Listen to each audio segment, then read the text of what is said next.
ये बात करते हैं इस वीडियो में यूज इफेक्ट हुक के बारे में। यूज इफेक्ट हुक जो होता है कंपोनेंट रेंडरिंग होने के बाद कोई साइड इफेक्ट वाला काम करता है रिएक्ट के अंदर, जैसे एपीआई कॉल करना या टाइमर चलाने या फिर कंसोल ऑफ करना।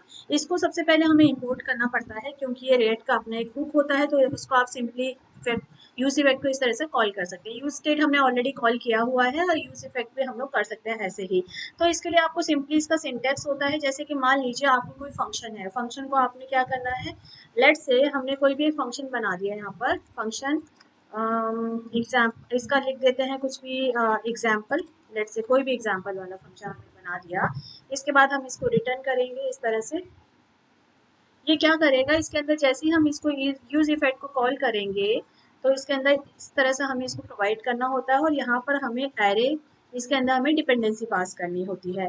तो यूज इफेक्ट जब हम करेंगे इसके अंदर हम लोग पास कर सकते हैं। लेट से हम एग्जाम्पल के तौर पे करते हैं console dot log high component render. तो ये क्या करेगा, कंपोनेंट को रेंडर कर देगा, और जब भी हम कंसोल में देखेंगे तो ये आएगा कि कंपोनेंट रेंडर करके हमें दिखाएगा।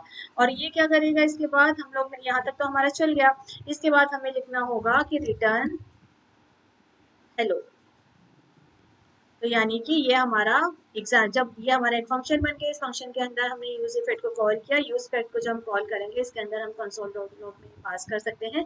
इस इसके अंदर अगर हम लोग कुछ पास करते हैं, लेट से हमारा एक ये बना हुआ है, यहाँ पर हमारा ये एक स्टेट बनी हुई है। हम चाहते हैं कि जब भी स्टेट का चेंज हो, नेम्स चेंज हो, तो ये हमारा यूज इफेक्ट फिर से रेंडर हो।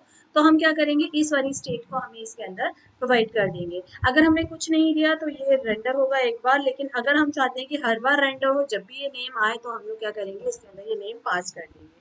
इस तरह से यूज इफेक्ट काम करता है। यूज इफेक्ट रन्स आफ्टर ये कंपोनेंट रेंडर्स।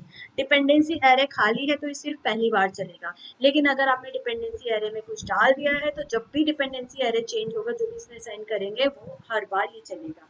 तो ये डिफरेंस पता लग गया कि अगर मान लीजिए आपका कंपोनेंट रेंडर हो गया है तो यूज इफेक्ट काम करेगा, और अगर ये एम्प्टी है आपका डिपेंडेंसी एरे तो ये एक ही बार चलेगा, नहीं तो ये जितनी बार ये इसके अंदर का जो भी प्रॉप ये आपने पास किया है जब भी चेंज होगा तो ये चेंज होगा।